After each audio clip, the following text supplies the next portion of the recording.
বাংলাদেশ সেনাবাহিনীর শীতকালীন সামরিক অনুশীলন পরিদর্শন করতে রাজবাড়ীর কালোখালীতে পৌঁছেছেন প্রধান উপদেষ্টা ডক্টর মোহাম্মদ ইউনূস। সকালে ঢাকা থেকে হেলিকপ্টার যোগে তিনি এ মহড়ায় এসে যোগ দেন। বাংলাদেশ সেনাবাহিনীর ৫৫ পদাতিক ডিভিশনের ব্যবস্থাপনায় এ শীতকালীন অনুশীলন অনুষ্ঠিত হবে।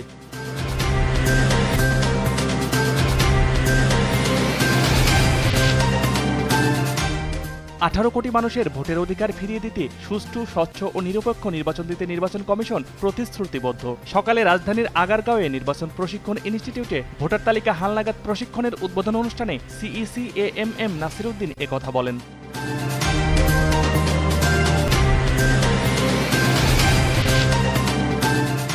বিদেশি বিনিয়োগ বান্ধব পরিবেশ নেই দেশে, অকপটে এমন সত্য স্বীকার করলেন পররাষ্ট্র উপদেষ্টা তৌহিদ হোসেন। সকালে মন্ত্রণালয়ে সৌদি বাংলাদেশ অর্থনৈতিক সম্পর্ক নিয়ে আয়োজিত সেমিনারে উপদেষ্টা এ মন্তব্য করেন। এ সময় সেমিনারে সৌদি রাষ্ট্রদূত বলেন, বাংলাদেশে কিছু মানুষ ব্যক্তি স্বার্থে বিদেশি বিনিয়োগকারীদের নিরুৎসাহিত করে।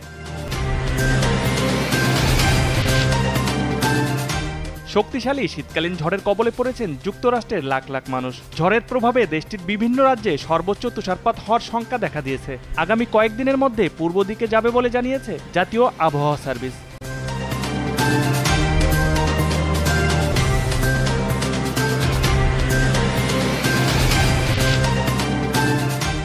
ভারতকে কাঁদিয়ে টেস্ট চ্যাম্পিয়নশিপের ফাইনালে অস্ট্রেলিয়া। সিডনি ক্রিকেট গ্রাউন্ডে সিরিজের শেষ টেস্টে তৃতীয় দিনে জয় নিশ্চিত করে দলটি।